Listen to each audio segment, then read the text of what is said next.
Assalamualaikum warahmatullahi wabarakatuh. Semangat pagi teman-teman. Terima kasih yang sudah klik video ini. Terima kasih yang sudah support. Terima kasih sudah like, kemudian komen, kemudian join juga di membership. Apapun itu saya apresiasi, hargai ya. IHSG hari ini kondisinya ini hari kapan ini? Hari kemarin ya, hari Kamis ya. Itu sudah balik ke harga rata-ratanya. Jadi 3 hari terakhir sudah naik kembali ya ke rata-rata di 7.800-an, dan mungkin secara keadaan juga sudah kondusif, tidak ada demo-demo yang anarkis lagi karena memang emosi sudah terluapkan ya. Karena saya ngelihat sih emosi-emosinya teman-teman itu memang karena komen-komen dan status-status yang nir empati dari masing-masing anggota DPR yang salah satunya sudah pernah atau sudah kena batunya. Dan walaupun itu tidak dibenarkan secara hukum, tapi jarang kita punya cara lain ya. Di dalam sebuah proses itu punya cara lain yang lebih membekas daripada yang seperti kemarin terjadi ya. Dan kadang-kadang hal-hal seperti itu yang mengingatkan kita bahwa kita itu masih ada di tanah gitu. Kadang-kadang kalau komen-komen kayaknya kok kayak nggak napak tanah gitu ya. Ya, kayak nggak pernah bisa tersentuh dan seterusnya. Dan tolonglah untuk para anggota DPR atau keluarganya yang anggota DPR biasa saja ya. Kalau komen-komen biasa saja. Anda sudah punya gaji yang besar, gaji yang gede. Yang kita harapkan adalah Anda kerja dengan sungguh-sungguh dan wise dalam memberikan komentar. Udah itu aja. Kalau bijak, wise, walaupun Anda bergaji besar, kita rakyat kadang-kadang bayar pajak juga untuk anda semua yang ada di sana. Kadang-kadang kalau nggak menyakitkan hati itu kan nggak kelihatan. Oke, jadi kita hari ini saya mau bahas salah satu status dari teman saya ini, Mas Army Al-Ghifari ya. Beliau salah satu tokoh di internet marketing ya, kalau pada kenal. Ada tulisan menarik dari beliau yang menurut saya pantas untuk kita cermati ya. Dia nulis begini, kalau saya lagi pusing dan mumet ngerjain bisnis, salah satu coping mekanisme ya, saya adalah melihat horizon begini. Horizon itu ini ya, horizon. Jadi dia foto kemudian ngelihat horizon di pantai gitu ya. Garis ini memberitahu bahwa saya masih punya jutaan, miliaran, bahkan triliunan probabilitas di hadapan mata. Nah, saya ingin meloncat sedikit. Ada sebuah formula yang sepertinya bisa Anda pakai, apalagi bisnis, namanya expected value ya, EV. EV ini adalah value yang bisa kita harapkan dari sebuah peluang tertentu. EV sama dengan jumlah probabilitas kali outcome. Misal kita terapkan pada dunia iklan, anggap conversion rate Anda rata-rata 60%. Jadi ketika kita ngiklan 100%, 100 kali ngiklan, 60% itu terkonversi gitu ya, mendapatkan pelanggan. 40%-nya hanya dilihat saja. Artinya 60% orang kemungkinan closing, 40% orangnya adalah spam atau zong. Asumsi kalau zong Anda rugi 25.000, kalau hit conversion rate 60%, Anda dapat gross profit 180.000. Maka EV-nya 60% kali 180 min 25.000. Jadi EV-nya plus 83.000. Jadi EV itu bisa minus, namanya peluang.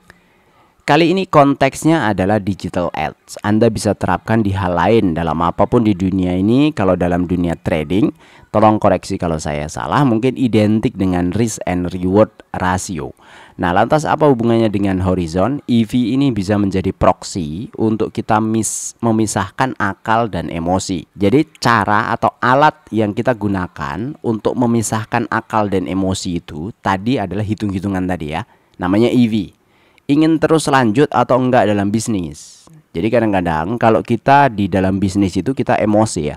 Wah, ini bisnis ini bagus, bisnis ini bisnis pertama saya. Walaupun sekarang rugi, saya tetap harus memeliharanya. Saya tetap harus menjaganya. Saya tetap harus memperjuangkannya gitu ya. Kadang-kadang begitu, itu emosi. Tapi kalau akal, wah ini udah rugi, ngapain gua terusin? Kalau udah rugi, ngapain gua iniin ya, bela-belain. Ya sudah, cut loss. Cut loss itu maksudnya tutup aja, tutup gitu. Dalam konteks contoh di atas, dengan EV 83.000 plus ya, positif, Perhitungan ini memberitahu kita secara sederhana bahwa at the end kita akan untung dalam banyak kali percobaan. Nah, banyak percobaan inilah saya proyeksikan ke mental sebagai sebuah horizon. Kalau kata hadis Kanjeng Nabi, bekerjalah seperti kamu hidup selamanya, beribadahlah seperti kamu mati esok. Singkatnya, kita masih akan hidup besok dengan ribuan kemungkinan masa depan yang sukses. Jika kita masih mempunyai EV yang positif, maka jangan berhenti bermain. Nah, ini poinnya di sini. Kalau menganggap kita itu di dalam market ya, di dalam pasar saham, kita itu EV-nya masih positif. Apapun kondisi yang ada, sebenarnya ini jangan berhenti bermain. Bermain itu maksud saya jangan berhenti mencoba, jangan berhenti untuk selalu terus meningkatkan kita punya knowledge. Lah, EV yang dimaksud di sini adalah peluang, probabilitas yang ada di sana. Sedangkan EV yang biasa saya sampaikan di awal adalah peluang ini, bahwa Anda selama dalam 1 tahun masa investasi, peluang yieldnya dengan kondisi 10% saja setiap tahun selama nabung sekian tahun, ini masih istilahnya apa? Masih dalam range ya, masih dalam range yang baik untuk selalu bisa di follow sampai nanti tujuan akhirnya tercapai. Makanya kita begin with end ya. Jadi memulai dari akhir ya. Endingnya kita mau ngapain sih? Endingnya mau berapa sih nilai investasi kita? Oh, 25 tahun nilai investasi kita maunya 3 miliar. Misalnya kayak gini, 3,5 miliar 25 tahun lagi. Sekarang cuma punya duit berapa? 2 jutaan sebulan. Mungkin nggak kira-kira 3 miliar? Kalau dikalikan ya, 2 jutaan dikali 12 kali 25. Nggak mungkin bang. Paling mungkin cuma 600-an juta. Mana mungkin jadi 3 miliar? Kan gitu ya. Logika kalau flat, kalau tidak ada pergerakan dan seterusnya kan gitu. Artinya itu yang membuat kita itu kadang kecil hati bahwa oh saya cuma punya 2 jutaan sebulan. Saya cuma punya 500 ribuan sebulan. Saya cuma punya 300 ribuan sebulan. Apa mungkin saya bisa pensiun nanti di akhir periode saya bekerja itu dapat passive income senilai 10 juta per bulan? Mungkin nggak? Nah, cara melihatnya berdasarkan simulasi hitung-hitungan yang seperti ini. Nah, itu adalah EV tadi, expected value. Kalau kita sudah tahu expected value-nya, kita sudah tahu akhirnya seperti apa, maka jalan kita itu lebih mudah untuk dilalui. Misal, tahun ini, tahun pertama, rungkat kita. Misalnya floating loss semua misalnya. Terus kita kapok. Waduh, saya masuk 100 juta, floating loss 30%. Jadi minus 30 juta misalnya gitu ya. 1 tahun saya bisa nih bang, masukin 100 juta. Atau 50 juta misalnya. Kalau kita tahu perjalanan kita itu adalah 25 tahun, bahwa minus 30% di tahun pertama tadi itu hanya 1/25 ya. Hanya 4% dari bagian perjalanan panjang, bukan 50%. Jadi ngerti maksudnya ya.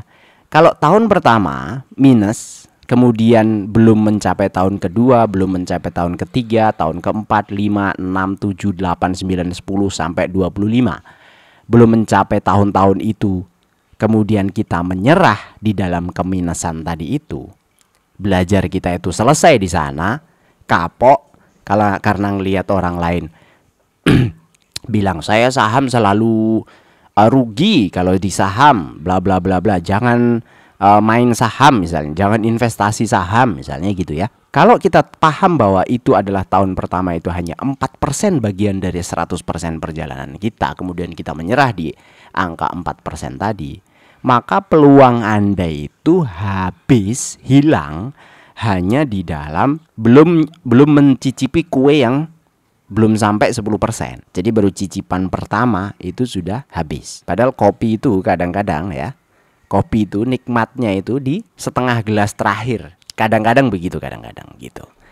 Artinya kalau kita sudah bisa simulasikan seperti ini, tahun pertama saya rugi. Nah, Tahun kedua apa yang harus dilakukan supaya nggak rugi? Tahun ketiga apa yang harus dilakukan supaya tahun pertama nggak keulang? Tahun keempat apa yang harus dilakukan supaya tahun pertama kemarin itu psikologi kita itu terganggu, dan seterusnya dan seterusnya. Jadi kita harus cari tahu apa kesalahan kita pada waktu itu. Nah itu yang mempertahankan, apa yang membuat kita bisa bertahan di pasar modal ini. Dan tulisan beliau ini menurut saya cukup menarik untuk diulas ya.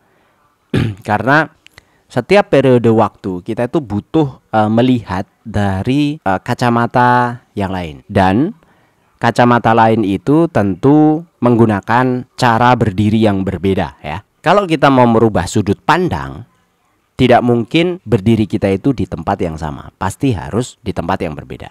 Sama, di pasar saham juga sama. Ketika kita ngomong dividend investing, berdiri kita itu pakai value fundamental gitu ya. Tapi kalau kita mau secure di dalam short term, kita mesti tahu juga value-nya technical gitu. Jadi antara fundamental dan technical digabungkan ini tadi, itu yang menjadi power kita dalam berinvestasi di pasar modal. Itu pandangan saya, dan semoga bermanfaat buat teman-teman semua. Saya tentu masih belajar ya, dan apa yang saya alami di pasar modal tentu juga tidak semuanya perfect. Jadi makasih yang beberapa temen ya, orang-orang yang sudah kasih masukan, sudah kasih komen, beberapa rekomendasi yang saya apresiasi. Dan kita harus tetap selalu memisahkan akal dan emosi ya. Jadi ya, EV ini menjadi proksi untuk kita memisahkan akal dan emosi di dalam menentukan atau di dalam memutuskan sesuatu di pasar modal. Semoga menjadi amal jariah buat Mas Army. Makasih tulisannya. Kalau Anda ngelihat video ini, izin ya saya pakai atau saya gunakan sebagai sebuah contoh. Semoga bermanfaat bagi teman-teman yang menyimak, dan sampai jumpa di video berikutnya. Wassalamualaikum warahmatullahi wabarakatuh.